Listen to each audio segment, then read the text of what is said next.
আজকে আমরা আলোচনা করব পরিচ্ছেদ ৯ নিয়ে আমরা আলোচনা করব শব্দ ও পদের গঠন যেটা সেটা নিয়ে আমরা আলোচনা করব। খেয়াল করে দেখো, এক বা একাধিক ধ্বনি দিয়ে তৈরি শব্দের মূল অংশকে শব্দমূল বলা হয়।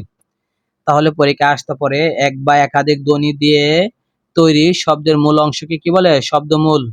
শব্দমূলের এক নাম হচ্ছে প্রকৃতি। শব্দমূলের এক নাম কি?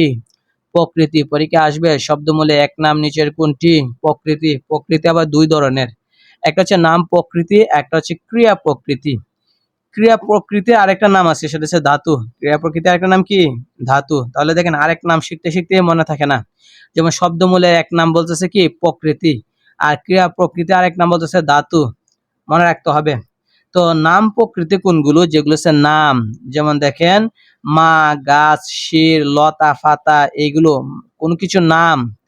আর ক্রিয়া প্রকৃতি আরেক নাম হচ্ছে ধাতু, মানে কি ভার্ব থাকলে, যেমন কর, যা, চল, ধৃ।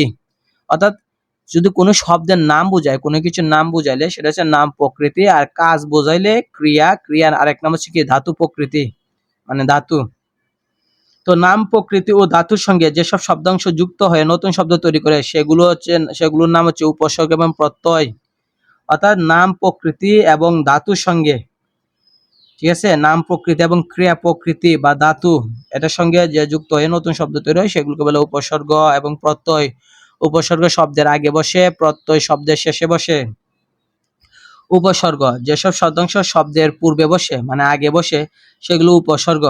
যে সকল শব্দাংশ শব্দ মূলের পরে বসে, শেষে বসে, সেগুলোকে বলা হয় প্রত্যয়। উদাহরণ শিখতে হবে, যেমন পরিচালক। মূল শব্দ ছিল চালক, এর আগে পরি ব্যবহার করে পরিচালক বানিয়ে নতুন শব্দ বানাইছি, তাই এটা উপসর্গ। মূল শব্দ ছিল, এখানে দেওয়া আছে, যেমন সাংবাদিক শব্দে ইক অংশ একটি প্রত্যয়। মূল শব্দ ছিল সংবাদ, সাথে ইক যুক্ত করে বানাইছি সাংবাদিক, তাহলে সেটা হচ্ছে কি? প্রত্যয়। এটা প্রত্যয় অধ্যায়ে আমরা বিশেষভাবে আলোচনা করা হবে। উপসর্গ প্রত্যয় দিয়ে তৈরি শব্দকে সাধিত শব্দ বলা হয়। পরীক্ষা আসবে সাধিত শব্দ কোনটা দ্বারা গঠিত হয়? উপসর্গ এবং প্রত্যয় দ্বারা। পরীক্ষা আসবে উপসর্গ প্রত্যয় দ্বারা গঠিত হয় কোন শব্দ? বলবো সাধিত শব্দ। সমাস, যার মাধ্যমে একাধিক শব্দ এক পদে এক শব্দে পরিণত হয়। পরীক্ষা আসতে পারে একাধিক শব্দ এক পদে তৈরি করে কে? সমাস। পরীক্ষায় আসবে একাধিক শব্দ এক শব্দে তৈরি করে কি? মানে একের অধিক শব্দকে একটা শব্দে তৈরি করে কে? সমাস।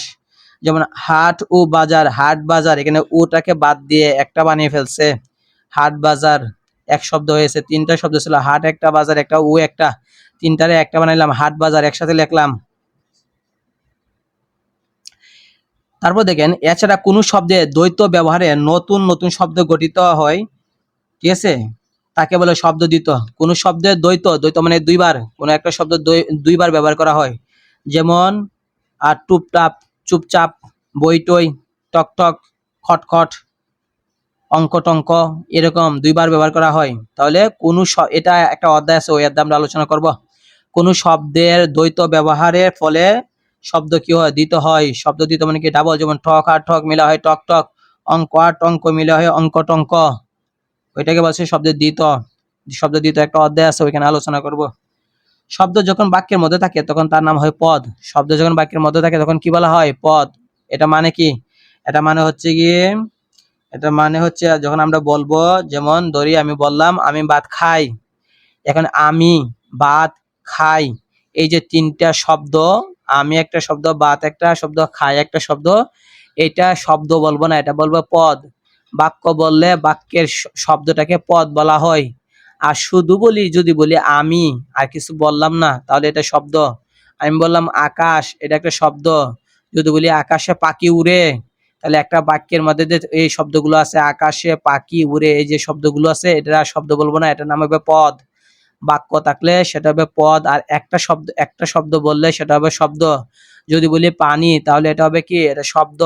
কিন্তু যদি বলি আমি পানি খাই, তাহলে এখানে আমি, পানি, খাই, এই যে তিনটা আছে, প্রত্যেকটাকে আর শব্দ বলবো না, বলবো পদ। তাহলে শব্দ যখন বাক্যে থাকবে তখন তার নাম হয়ে যাবে পদ। পদে পরিণত হওয়ার সময়ে শব্দের সঙ্গে কিছু শব্দ যুক্ত করা হয়, এগুলোকে লগ্নক বলা হয়। কিভাবে?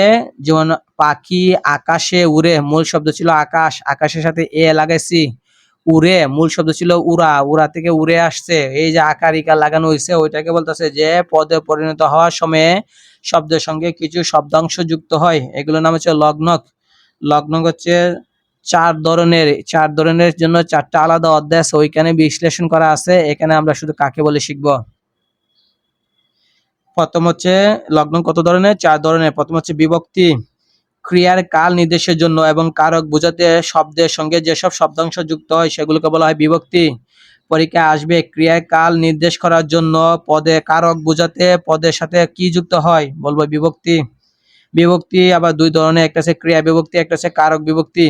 অর্থাৎ ক্রিয়া মানে ভার্বের সাথে লাগলে ক্রিয়া বিভক্তি, আর শব্দের সাথে লাগলে কারক বিভক্তি। যেমন করলাম, ক্রিয়াপদের লাম শব্দাংশ হলো ক্রিয়া বিভক্তি, মূল শব্দ ছিল কর, সাথে লাম লাগাইলাম করলাম। মূল শব্দ মৌলিক শব্দ যেটা ভাঙ্গা যায় না, কর, করের সাথে লাম যুক্ত করে বানালাম করলাম, এটা হচ্ছে ক্রিয়া বিভক্তি। তারপর দেখেন কৃষকের, মূল শব্দ ছিল কৃষক, এর সাথে এর যুক্ত করে কৃষক এর ব্যবহার করা হয়েছে, তাই ওই যে এর হচ্ছে কি কারক বিভক্তি, শব্দের সাথে যুক্ত থাকলে বলা হয় কারক বিভক্তি। তারপর আসে নির্দেশক। নির্দেশক মানে হচ্ছে যেসব শব্দাংশ দ্বারা পদকে নির্দেশ করে, যেমন লোকটি, এখানে লোকরে টি দ্বারা নির্দেশ করতেছে, ভালো টুকু, টুকু দ্বারা নির্দেশ করছে, একটা নির্দেশ করতেছে, দুইটা, দুইটি, দুই দুইখানা, এভাবে যে আমরা দুইখানা বললাম এটা দ্বারা নির্দেশ করতেছে। বচন, যেসব শব্দাংশ যুক্ত করে পদের সংখ্যা বোঝায়, যে এটা একটা না অনেকগুলো, যেমন ছেলের সাথে রা যুক্ত করে ছেলেরা, তাহলে এটা কি হইলো বচন। বইগুলো, বইয়ের সাথে গুলো যুক্ত করে বুঝালাম অনেকগুলো বই, তাহলে এটা হচ্ছে কি বচন। বলক, যেসব শব্দাংশ পদের সঙ্গে যুক্ত হয়ে বক্তব্য জোরালো করে, জোর দেওয়া হয় কথায়, সেটাকে বলা হয় বলক।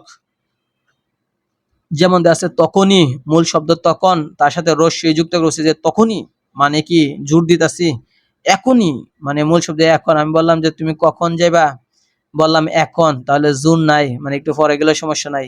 কিন্তু আমরা যদি বলি তুমি কখন যাবা, তুমি বললা এখনই যাব, তার মানে কি মানে জোর, মানে একদম দৃঢ় কনফিডেন্সের সাথে বলছে যে এখনই বাইরে যাবো, তার মানে বোঝা গেল কি রস্যই যুক্ত করে সব বাক্যটাকে কি করলাম আর জোর দিলাম, তাই এটা বলা হয় বলক বলা হয়। বলকের অধ্যায় আছে, ওইখানে আলোচনা করব। একইভাবে আমরা যদি খেয়াল করে দেখি, এখানে দেওয়া আছে, এখানে কি দেওয়া আছে আমরা যদি খেয়াল করে দেখি, তাহলে আছে বাক্যের যেসব পদে লগ্নক থাকে সেগুলো বলা হয় স্বলগ্নক, আর যেগুলো লগ্নক থাকে না অলগ্নক। বাক্যে লগ্নক থাকলে স্বলগ্নক, আর লগ্নক না থাকলে অলগ্নক। যেমন ছেলেরা ক্রিকেট খেলে, এখানে ছেলের সাথে রা যুক্ত হয়েছে, তার মানে লগ্নক আছে। খেলের সাথে মূল শব্দ ছিল খেল, এর সাথে একার যুক্ত হয়ে খেলে হয়েছে, তার মানে কি লগ্নক আছে। কিন্তু ক্রিকেট, মূল শব্দ ক্রিকেট, তাই এটার সাথে আকার ইকার রসিকার কোনো কিছু যুক্ত করা হয় নাই, তাই এই ক্রিকেট হচ্ছে অলগ্নক। এখানে শব্দ এবং পদের মধ্যে পার্থক্য দেওয়া হয়েছে। প্রতিটি জনগোষ্ঠীর নিজস্ব শব্দ ভান্ডার থাকে, পরীক্ষা থাকতে পারে প্রতিটি জনগোষ্ঠীর নিজস্ব কি থাকে শব্দ ভান্ডার, সাধারণত অভিধানে তা সংকলিত হয়, মানে ডিকশনারিতে শব্দ থাকে।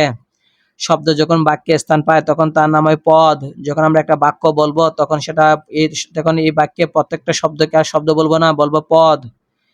অভিধানের শব্দগুলো বিচ্ছিন্ন থাকে, অভিধানের শব্দগুলো কি থাকে সিরিয়াল ভাবে বিচ্ছিন্ন থাকে, কারোর সাথে কারো মিল নাই, কিন্তু বাক্যে যখন শব্দ ব্যবহার করি তখন সম্পর্ক থাকে। যেমন আমি ভাত খাই, এখানে আমি ভাত খাই তিনটা সম্পর্ক আছে। শব্দের সঙ্গে উপসর্গ প্রত্যয় যুক্ত করা হয় নতুন শব্দ তৈরি করার জন্য, কিন্তু পদের সাথে বিভক্তি লাগে, নির্দেশক লাগে, বচন বলক লাগে। গঠনগতভাবে শব্দ হচ্ছে দুই ধরনের, একটা হচ্ছে মৌলিক শব্দ মানে মূল শব্দ, আর একটা সাধিত শব্দ। গঠনগতভাবে পদ দুই ধরনের, একটা হচ্ছে লগ্নক, একটা হচ্ছে অলগ্নক।